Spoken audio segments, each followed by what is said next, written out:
Hello everyone! In this quick video, I'll show you how to add the Capital One shopping extension to Safari on your iPhone.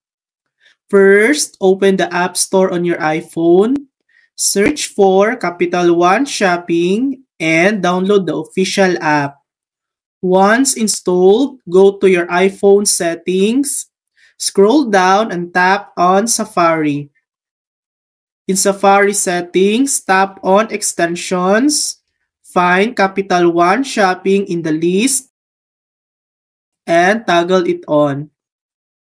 Now open Safari, visit any online shopping site.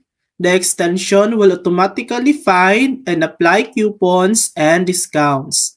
If prompted, sign up or log in to your Capital One shopping account to unlock all features. And that's it. That's how to add Capital One shopping to Safari on your iPhone.